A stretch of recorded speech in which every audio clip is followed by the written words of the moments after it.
I am Nitin Bhavankule. I lead multiple industries for AWS in India, and I have the pleasure of hosting Mr. Sanjay Mohan from MakeMyTrip, who's been a Hi, long Nitin. friend Yes. and an associate with us, Yes, working very absolutely. closely. Yeah. Thanks a lot, Sanjay, for joining us today.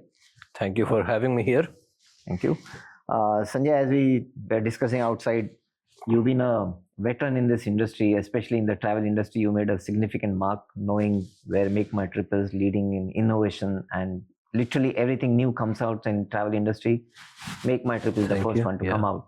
So we thought we'll capture some of your journey of the Yes. past, but more importantly, what do you see present and future? Okay.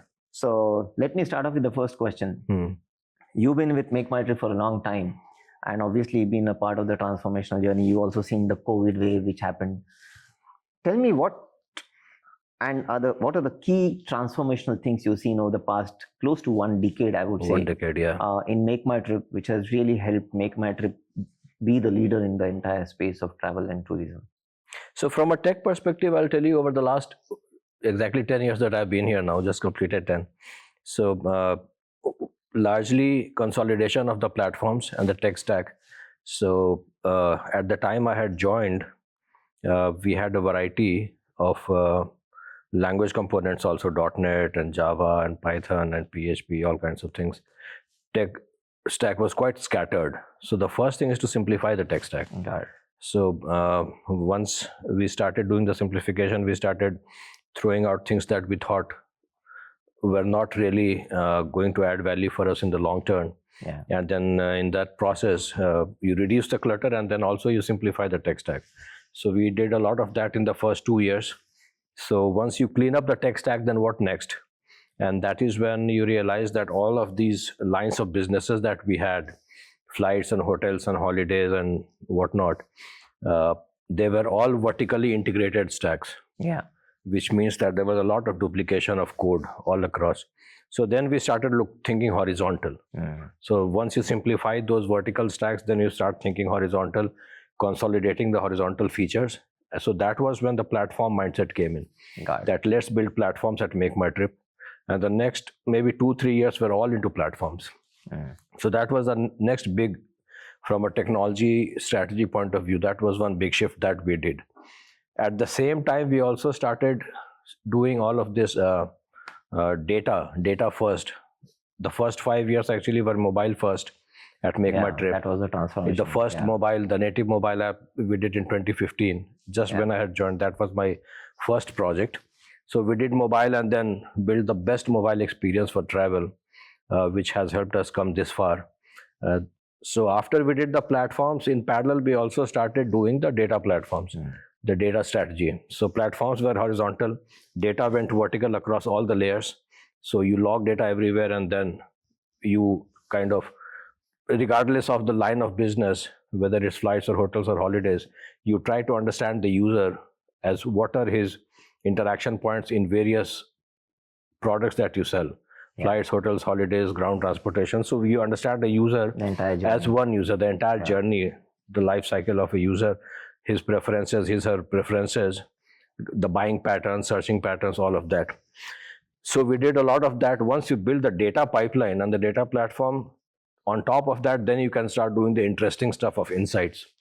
So some 6-7 years ago, we started data sciences team, and trying to take very siloed, vertical, pointed applications. Like obviously the first use case that any data science team will solve is segmentation. So you have one big segment, one customer, everything is into one cluster. You start making the segments smaller and smaller. Ultimately, the holy grail of personalization is that you have a segment of one. So that journey started several years ago, 6-7 years ago.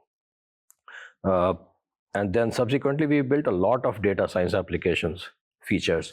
So today, when you look at the funnel, we have flights, zero cancellation, fare log. In hotels, you have personalized ranking and listing. Ground transportation, we have trip guarantee for rails. So a lot of these data science, pure data science features, which are the core differentiators, because every other feature that we do will be copied. Except that these data insights driven features, they can never get copied because they are our own earned data.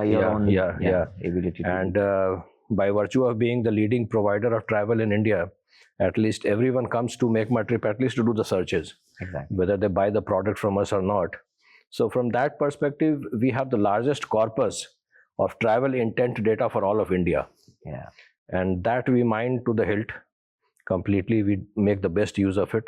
And a lot of features have happened over the last 10 years, 6-7 years after we built the data platform. Currently, for the last 2 years, completing the journey, last 2 years have been more about Gen AI. Yeah. So the first year of Gen AI was mostly taking off-the-shelf language models, building very obvious use cases, analysis, synthesis, and translation. Yeah. And we did a lot of those use cases. And now we are trying to customize, take a language model, make a custom model for every line of business. So you have a flights expert, which is a bot, hotels expert, user services, user expert, ground expert, visa, forex, all kinds of experts are there. It's a federation of bot agents. And then we are all agentic. So, and then on top of that, we have an orchestration. So things can go back and forth between these agents. So that is the distributed federated agentic system that we are now trying to build. Fantastic journey. So that has been the journey. Yeah. So I think now that you already have the data, which is really the foundation for the entire thing. Right. What do you think are the next 12 months things which are on top of your mind? There's so much happening in the technology space. Yes. But what are the top 2 or 3 things you're driving for the next 12 months? For the next 12 months, we have to complete this journey of federated and agentic systems. So we are midway there, and in the product we have already launched. These are the bot assistants in each line of business that come as if you need the bot to be there, the bot will be there. Otherwise, it will be quietly sitting silently at the bottom of the page. So that journey we have to complete for all the lines of businesses at varying degrees of adoption. So that is the first order of that we have to complete. For the call center, we have put in a lot of automation for transcription, for agent assistance. That journey has to be completed over the next 12 months. Marketing, we are now starting to look at some of the use cases where we can deploy Gen AI in marketing also. Yeah. So those are the next 12 months, which will keep us fairly busy. So if you look from a business impact perspective for this next 12 months initiative, what do you think will be the biggest impact on a business? And if, for example, I'm sure when you meet as a leadership team in your organization, there would be something which is driving, if we do this, maybe this will move the biggest needle for us as a business. So, what is that one business impact? So there are 2 parts to it. One is cost driven and impact to the bottom line. Got it. And those things come out through at least the call center things that we are saving time. Yeah. If you can transcribe and summarize and give the intent of the call, it saves at least 20-25% time of the call center agent. So that is direct savings. Yeah. So that savings is a business impact.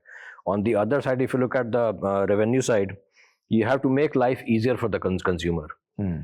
So when you are booking an international flight, for instance, people have a lot of questions. What is my layover? Is there a lounge? How far is the lounge from the boarding gate? And if I'm traveling with my mother, is there, what kind of assistance can I get there? So all of these questions are there where you want to ask questions. It cannot be a one size fits all guided funnel flow that you have to click here and do these filters. Everyone has a different, it's a little bit involved purchase and high value purchase also. So there I think the business impact will be greater when you have all this assisted buying experiences. Hotels also, when you're traveling, let's say you're traveling for business on a weekday and you want to consider 3-4 hotels in some neighborhood, but you want to know what have people like me traveling with a similar use case on business, what have they said about this hotel? Now you don't want to read through thousands of reviews for the hotel. So Gen AI again makes it possible. From my search context, it will pull out all the reviews of like-minded travelers and it will just give me 1 or 2 line summaries. So and we have noticed that people who interact with these summaries or with the bot assist on flights, they are converting at a significantly higher percentages because most of their queries are addressed. So you make it easier for the consumer, the conversions will go up. Fantastic. So you're seeing both bottom line and both top line. We are seeing very nice. So some early fruits are very evident. From a perspective of technology, obviously everyone says that there's a leapfrog which happens every 5 years, but especially what's happened over the last 12 to 18 months, I Mind-boggling, feel, yeah, the changes happening literally every 5 weeks or 5 months. I don't know whether it is 5 years or not. What do you think are the top 2 or 3 trends which are catching your eye and you think you might be interested or exciting, super excited? Beyond the 1 year horizon. Yes. So I think multimodal. Got it. Elaborate, how do you think for your business? What I think of for my business, at least, see, in India is a big country. 15 to 20% people are conversant with English. They can read, write, comprehend English pretty well. The rest of India, they have the capacity to pay, but not very comfortable with the language. Yeah. So we tried playing with the vernacular sites also. We had Hindi and Tamil, but if you look at the keyboards, they are not. You can't use it. Unusable. So the only thing that comes to rescue is the voice, and that is where the multimodal aspect of travel. So you have to enable people to ask questions. When you go to a neighborhood travel agent also, I mean, there's a conversation to be had. And largely my belief is that it will slowly go back to the old-fashioned way of conversations, but not with a human, but with a bot. And therefore the multimodal part will be the voice and the visual that you see on any device.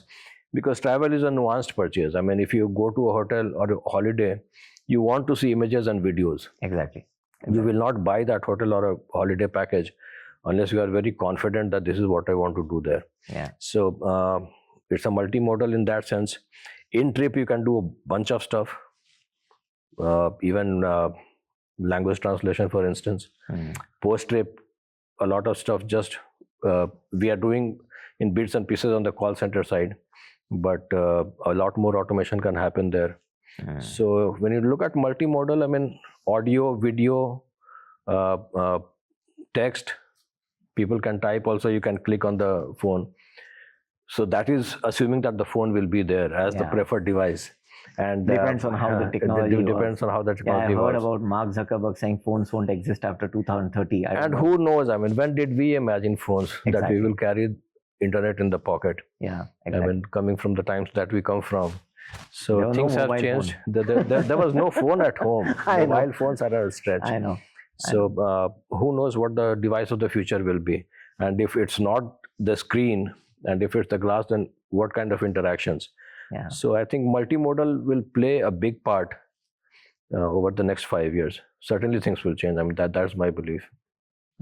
Thank you. But one last question, since both of us are very closely associated working with AWS. I am from the AWS side. You work on AWS technology. How can AWS enable you in this goal for the next 12 to 24 months, 36 months? So yeah, we are very clear on what we want from Gen AI. And some of the recent models that you have, I mean, obviously the collection of models on your site, that is comprehensive. But on the multimodal, we definitely want to do more experiments. Got it. And low latencies, number one. Even on the language models generally are high latencies. High latency, yeah.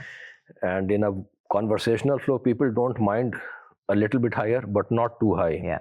So it still has to be within a tolerable range. I mean, if I'm talking to you and you pause for 7-8 seconds, I'll wonder what's going on. Yeah, exactly. So and that is what is happening with the language models today. So low latencies, less hallucinative, and more accurate, more grounded. So we will have to refine and customize our models for the lines of businesses.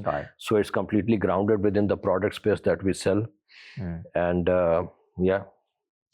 that's helpful. I'll definitely pass on this message to my tech teams. Certainly. I will definitely be very keen to work together with you and help you innovate in your journey of...